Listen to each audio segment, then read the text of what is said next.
How do I learn to code for free, Zubin? Oh boy, that's a tricky one. And when you don't know something, how can you judge whether it's right for you or not, right? If I know nothing about skiing, how am I going to judge what skis are right for me? So if I know nothing about something or I know very little about something, I do not have the information to make an intelligent judgment about it, which means my filter is probably not going to be right. Welcome to Easier Said Than Done with me, Zubin Pratap, where I share with you the tens of thousands of dollars worth of self-development that I did on my journey from 37-year-old lawyer to professional software engineer. The goal of this podcast is to show you how to actually do those things that are easier said than done. Hey guys, welcome to another episode of Easier Said Than Done and how to get it done. So today what I want to talk to you about is, well, learning to code for free. Okay. And it's a very, very complicated topic because people think it is easier said than done.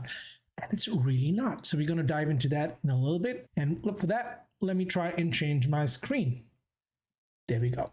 So as you guys know by now, if you've been watching any of the episodes, I always have this document that I'll walk you through. I'll link it in the show notes, and that way you can access it to prompt your thinking. But we're talking about free tutorials, videos, courses, books, and so on and so forth. And the real big question is, well, is it truly free? And to answer this question, you'll have to stick around till a little bit later because I will systematically take you through it. I'll talk about why it's free, and then I'll ask about, is it really free, right? And we get to that in a moment. So, free tutorials, videos, books, courses, online courses, etc. Let's consider, well, if it's not free, what are your alternatives? Well, your alternatives could be colleges, diplomas, certifications, boot camps, personal coaching, etc. And when it comes to, certifications, I'll link to this particular article. You guys should totally check this out, right? Why they're actually an anti-signal for people who've never actually been professional coders. In fact, it's an anti-signal for any profession. This is not about coding, but any profession where you don't actually have the background, you don't have direct experience in the industry. Certifications can sometimes have a negative effect. Not always, but this data in this article that I've linked to is very, very, very persuasive in that, and actually lines up with what I've directly observed in, 3 careers, 4 countries, 20 years. It's true, right? So the other alternative for, if it's not free, you could do boot camps. And, these range from, to be honest, the not so great ones will be about, $5,000 to $10,000, and the really good ones will be $15,000 plus. Of course, there are exceptions. There are always exceptions, and what's great for one is not great for another, and so on and so forth. That ultimately, all of these are standardized courses, so everybody gets the same material. And then there's personal coaching, which is the one I chose to do because there are lots of people out there who can't leave work, who cannot take a risk with their income. Maybe they've got families and they've got busy lives. And so they need to try and do this, on their own time, on a flexible schedule, without the risk of giving up their jobs, which actually is better because you don't want to be unemployed when you're also changing career, right? Bad enough you're unemployed and looking for a job, but then if you're also changing career, that makes it much harder. So that's the sort of niche that I end up focusing on, personal coaching. And this is highly flexible to their circumstance.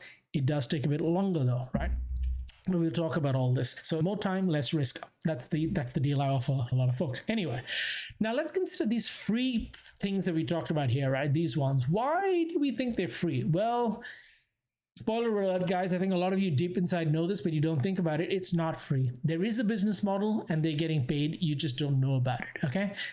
This is what happens with Google searches and Facebook and pretty much anything out there that's free and has a blog out there is making money somewhere else. That's actually the heart of what SEO, search engine optimization, is all about, right? Anybody who visits a page, goes to a course or whatever it is, if it's free, they're going to get a lead, right? So that's what SEO is all about, is bringing in leads, potential customers. We all do this. I do it too.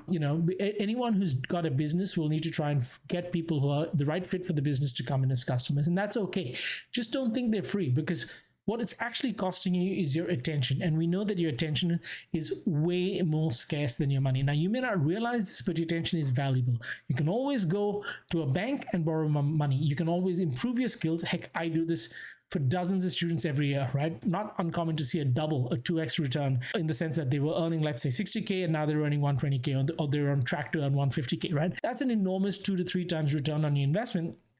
And that's only possible if you really control your time, okay? Because time you will never get back. You cannot triple your time by negotiating a time raise with a future boss. You cannot go to the bank and borrow time. These are things that are not available. Money you can get anytime if you know how to do it, right? Now, because you pay attention and this costs time, you have to really ask yourself, is this really free? Free means no, we don't spend cash, but we spend and waste a lot of time. Now, a lot of you know about this. You know that you've been trying for months and months and you can't get a toehold. You can't even get started. You don't know what to do. You're burning time, guys. You're burning time. Think about it this way. For every month that you don't become a software developer or a data scientist or whatever it is that you're trying to be, how much are you losing? Here's an example I give most of my students, okay? Even if I got you to your job just 6 months sooner than you would on your own, right? And let's say that job pays 6-7 grand a month. Getting you there 6 months sooner, as with just 6 grand a month, which is low, is $36,000 extra that you got by just being there that bit sooner. Okay, so time is money. So don't think that because it's free, it's not costing you. Believe me, it's costing you a lot, because attention is more scarce than money. And that, by the way, is why these free resources are free. That's how they grab your attention, because they know most people don't value their time or their energy or their attention. They're happy to give that away for free to anybody. That's why scrolling on Insta and all of this it becomes such a problem, because we don't value our attention. They value our attention. They monetize our attention. Now, you already know this. I'm not the first person to tell you this, okay? So they want to grab your attention because that's how they make money. So it's not free. It's free to you in terms of cost, in terms of dollars, in terms of cash, but it's not free to you in terms of the opportunity, right? Now, let's also consider what it means to actually consider what free resources are the best. Okay, let me put that here. What free resources are the best? Here's my answer to that. If something is free, it cannot, by definition, have much value. Okay, now everybody's going to change their minds. Everybody's going to have a different opinion about what value means. I know a lot of people who will only wear the finest branded clothes, who want to get the latest Nike shoes. I don't value that stuff. I often wear no brand sort of clothes or shoes or whatever it is, whatever is comfortable, whatever gets the job done. Sometimes I'll indulge in a fancy brand, but generally that doesn't move me at all. Lots of people cannot do that, and they really need the brand, and that's fine. That's their life, their values, right? But does that mean that because something has lower value for me, therefore it's inherently lower value? No, it could be very high value for somebody else. So free resources can help if your goal is to learn to code. And we'll talk about that in a moment. But there are dozens and dozens and dozens of free resources out there. Why? Because it costs nothing to produce free resources, or it costs very little to produce free resources. And remember, it's not free. They're getting, somebody else is paying them for it. Nobody is going to spend hours and hours of time and effort on something unless they get something from it. Okay? From you, it's the attention, but your attention is converted to dollars somewhere else. You're actually paying a bigger tax than you realize. Keep in mind that when it comes to coding, less so with the soft skills, but with the hard skills like coding, you write the same line of JavaScript or Python, and I write the same line of JavaScript or Python or Golang, choose any language, we're going to get the same results. The computer doesn't care. You could be 70 years old, I could be 21 years old, it makes no difference. You could be any race, any ethnicity, any religion, it does not matter. The computer doesn't care. This is called deterministic. Same inputs guarantees the same outputs, okay? But life is not like that. Life is absolutely not like that. Now, that's why they can teach you to code. You can learn to code for free because you can just read the manual, right? You could go to the JavaScript online official documentation. You could go to the Golang official documentation and learn to code from there. But that's not going to make you good enough to be a professional programmer. But none of these free courses really tell you that. They say, if you do this XYZ, potentially you could become a programmer. Do they tell you how to change careers? No, they don't. Because that is not deterministic. That is highly probabilistic. And this is why I do personal coaching. No two students of mine get the same plan. If I did that, I could just publish the plan on the internet and sell it for like $100. Because when something is that easy and you can replicate it and you can sell the same thing to hundreds of people, then it automatically has less value, which is why all these online coding resources, even the ones that cost a bit of money, are so cheap. It's because there's not a lot of value in there. Think about it, guys. If something's value is that low, how are you going to take something that costs you $200 a year and then sell it for $100,000 every year after that? Like, is there any marketplace in the world where you can convert a $200 investment into a $100,000 per year return on investment? Is that possible in any market? It just doesn't make sense, right? So when you're thinking about which free resource is the best, you've got to pick one and stick to it, because frankly, it doesn't matter. They're all kind of teaching you the same thing.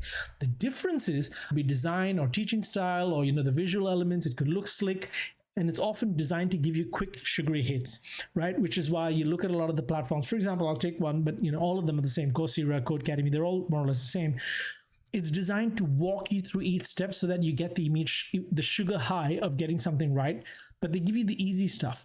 And they don't actually show you how to do it on your own. Now, if you finish one of these programs and you spend a year of your time learning a bunch of things, and then I said, can you make yourself a project?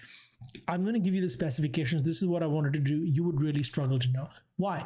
Because the real skill in engineering is knowing how to build things, right? You don't get paid for what you know. You get paid for what you do with what you know. And that's the big rub. That's why some of my students are bootcamp graduates. One of the more recent ones, he said, I'm very comfortable with my coding skills. I'm pretty good. I just need to figure out how to get into the job market. He'd been trying for a year after 2 boot camps. And I gave him a fairly simple coding exercise that I said, it's probably, if you do 2 hours a day, it'll probably take you about a week, maybe 10 days, right? To do very simple. And it fell in a heap. And he got really frustrated, right? And his fundamentals weren't clear. He was using the wrong frameworks and so on and so forth. Why? He knew the literacy bits. He knew how to write lines of JavaScript. He had no idea how to put it all together to even make a simple application, okay? Now, it's simple to me because I'm aware of how to do it. It's very hard for him. So I'm not diminishing what he went through. I'm just saying that that's the problem when you spend 1 or 1.5 years on resources that teach you literacy and not skills. But there are free resources, there are lots of them, and they're all the same is the real point that I'm trying to make here, because ultimately they're teaching you the bit that's easy, that's deterministic, that'll work the same for everybody. That's why they're priced low, and that's why they're all the same. Just pick one and stick to it. The solution to free resources is pick and stick. But then the question is learning to code the right goal? Now, for those of you who've been following me for a while, I think vehemently it's the wrong goal. Here's why. Just because I know English doesn't make me a poet, all right? Well, think of your favorite sport. Think of all the people who know how to play the sport, and then think about the professional athletes in that sport.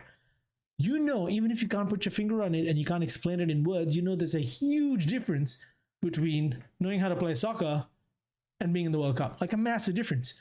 Your goal is not to learn how to play soccer. When you want to change career and bet your life and build a career on something, your goal is not to learn that thing. Your goal is to get hired as a professional in that thing. And a professional standard is way higher, right? So I would say learning to code is the wrong goal. But if that's your goal, then yes, use all the free resources you want. If you're mid-career and looking for a career change, then yeah, learning to code is literally the first of 7 steps, right? And I walk my students through all the 7 steps. And believe me, it takes time, it takes consistency, it takes a really solid plan, and it takes someone to hold you by the hand and say, that's going to be the wrong decision. If you do that, that's where you're going to end up. If you do this, this is where you're likely to end up. And this is how you'd optimize, right? It's hard. Everybody who has flour and eggs and butter has everything they need to make a cake. But without the recipe, you can't make the cake, right? Don't just assume that because the ingredients, learn to code JavaScript for free, learn to do Golang for free, learn SQL for free. Just because these ingredients are present, don't assume you're now a baker, that you know how to bake cakes. Believe me, you're far from it. And most of you probably know this, which is why people end up coming to me, right? Now, here's another question. Why is it so hard to choose when there's so much free information? Well, because the information is free, it doesn't cost a lot of money to produce or to consume. But remember, if something's free, it also has no value. So when something is free, what ends up happening is there's no limit on all the BS that gets produced. Now, for those of you who've been following me, I have a no BS policy. Like, I do not deal in bullshit. I would rather be wrong but truly convinced than not be convinced and sell you something that's BS, okay? So I'm not saying I'm right about everything, but I know my convictions. I know my experience. I've had 20 years, 3 careers, 4 countries, lots of success with my coaching students. I know what I'm talking about. The reality is the more free information is produced, the more crap gets into the system. Think about it. Anytime there's a massive storm, right? The amount of junk that gets into the sewage system is even more than usual, right? And we need to wade through all that crap. So more information is more stormwater, which means there's more sewage included in that, which means you need to do a lot more filtering. Let me put this in perspective for you. How much data do you think humanity produced in 2023? Okay, here's the answer. 328.77 million terabytes. And that's per day, okay? So times 365 for the year, right? And that's all from this site. I've linked to it in this document here. But just to give you a sense of perspective, every day, right? The data generated per day in, let's use gigabytes because most people are familiar with that. 329 billion gigabytes produced every single day. Okay, that is an enormous amount of stormwater. So you can imagine the amount of junk that's floating around in that as well. And now when you decide to do it for free, what happens is no one's curated it to you. You are the filter. Your time is the filter. You have to spend the time figuring out what's right for you. And when you don't know something, how can you judge whether it's right for you or not, right? If I know nothing about skiing, how am I going to judge what skis are right for me? What boots are right for me? So if I know nothing about something or I know very little about something, I do not have the information to make an intelligent judgment about it, which means my filter is probably not going to be right. And that's why choosing is so hard. It's an overwhelming amount of information. Guys, our brains evolved to be in little villages, okay? When maybe there were 20, 30, 50, 40 people around us that would give us information that we need to think about. We weren't dealing with, what was it again? 330 billion gigabytes of data every day. We weren't designed to deal with that. That's why it's so overwhelming, right? So I really want you to think about this. For free resources, there's nothing wrong with it. And we'll talk about how you can do anything for free, but is it really free? What is it costing you in time, right? For every month you don't succeed, or for every month you get frustrated and you're close to giving up, what is that actually costing you in terms of staying on where you don't want to be, or the opportunity of not getting where you want to be? Okay, maybe you'll save 20 grand, maybe you'll save 15 grand. Okay, great. You've got 15 or 20 extra grand now, and you can hold on to that for the rest of your life, stuck where you are, or you can take the risk that, hey, it may not work out. This is what I had to do over and over and over again. Anytime we do a startup, we're risking that we'll never see that money again. I've lost literally 6 figures in my startups, and I'll never see that again. Okay. I've also lost a lot of time when I was struggling to learn to code until I decided I needed the right coaching. I reckon I lost 4 years, right? And 4 years, even if it was just 150K, that's $600,000 that I would arguably have lost, okay? Just because I was too reluctant and didn't have the right mindset around money. I've had to change all that now, but my mindset of money is one of fear and loss and not abundance, right? So great, I saved 15 grand, but I lost arguably $600,000 or $500,000. So is it really free? What are the opportunity costs? Are there better uses of your time? What would happen if you got to your destination 2 years faster? How much is that worth to you? Not just money, in terms of experience, right? The longer you take to get into your new career, the more experience you're losing, the more seniority you're losing. What would you do with all that extra income, sooner? Would you invest it in another way? Would you buy a house sooner before the market went up? Like all these opportunity costs to spending time just to save a bit of cash, right? So just think about that. It doesn't mean you have to take big risks and spend a lot of money.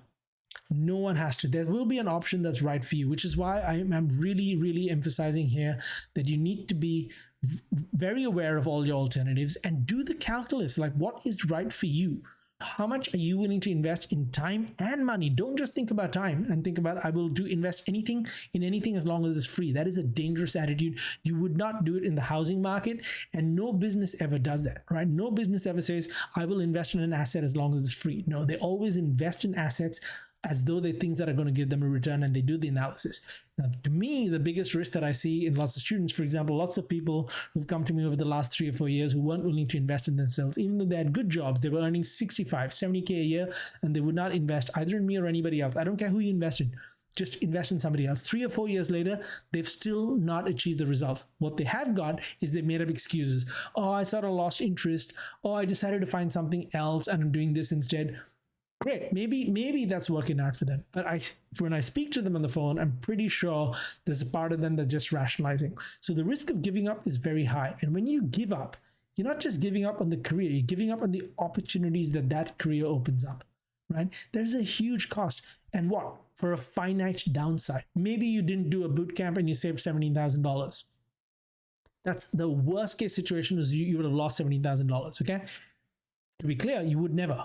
Maybe if you spent $17,000 and didn't become a professional coder, you'd still have a lot of the literacy. You'd still be ahead, right? You've still learned quite a lot. Maybe you made a few friends there that could be useful for you down the track. There's still some value you got. So the worst case scenario is you lost a few $1,000s, not all 17. And the best case scenario is you spent the $17,000 and you got a career for the rest of your life that pays you 6 figures, or even if it's not coding, guys, anything. The upside of winning is unlimited. The downside of losing is capped to your capital outlay. Right? This is how businesses think. I don't know why we don't do this in our personal lives. And think about it. There's so much we can do for free. We can grow our own food for free. But we take the convenience and speed and efficiency of going to the supermarket because that's a superior alternative than growing stuff for free and risking that in our backyard. We could travel 10 miles by walking. It's free, but it costs a lot of time. Okay, it costs a lot of time. Maybe in that time you could have gone to the gym. Maybe in that time you could have gone and visited a sick relative. Maybe in that time you could have studied a bit more code. Right? So you spend the money and get an Uber or take a bus or train, anything that'll save you a bit of time. When you're going on a holiday, you could always take a train or fly. You could take a boat, right? If you're going internationally. But the reason you don't is it's too expensive. Now, businesses will spend money to send people by plane rather than train because it's more efficient. Time has a lot of value. Why don't we treat our time and our personal lives like this, right? I'm just saying, just because it doesn't cost you money doesn't mean it doesn't cost you a lot. Think like a businessman, or a business person. You are your biggest and most reliable asset. Not your car, that's going to depreciate every year. Not your house, because you're paying the bank at least the value of the house and interest. Those things look like good investments, and they are. Then I'm not saying don't do them. I'm just saying there is no better investment than you. Apart from gambling, there is nothing else where you could potentially put in $1,000 today and get $10,000 in 6 months, right? You could become a phlebotomist for a few $100s and get an extra two grand every month for that skill, right? Like, think of time as your more valuable resource. Invest time and money, because there are 3 things you have to invest: time, energy, money. How much you invest of one of these, they're like knobs on a music system. 3 knobs. You dial them up or down based on what you have, what you're willing to invest, and based on your goals. And whatever you dial up and down impacts the others as well. Okay. It's no different from saying, I'm going to fly to my holiday rather than take a ship there because I'll get there faster, right? Time is a valuable resource. Guys, just think about that. Learn to code for free by all means. Career change, I'm very skeptical about that. I also had a coach with me, not so much on the technical stuff, but a lot of the process, mindset, interviewing, goal setting stuff. And, that's why I try and do all of that for my students, because it's not enough to just do that. You need to do the technical things as well. But keep in mind that my technical journey was 4 years of failure, trying, failing, switching around, jumping around. And this is before we was producing 330 billion gigabytes. I did this 4 years ago, and the amount of information produced every day was lower. We've been doubling every 18 months, right? So I was doing it in a world with less information, and even then it was too much. You're doing it in a world that's with acceleratingly more information, and our attention spans getting shorter. Anyway, just wanted to give you guys this sense of context so that you can make the right plan for you. Remember what this podcast is meant to be about. It's about things that are easier said than done, and what you really need to do to actually get it done. Deep work. Invest your time, invest your attention, invest your money carefully, and you will reap the rewards of all 3. Absolutely, you can learn to code for free. You may or may not be able to become a professional coder for free. The vast majority of us will not get to our goals by trying to do anything for free and then trying to sell that we got for free for 6 figures.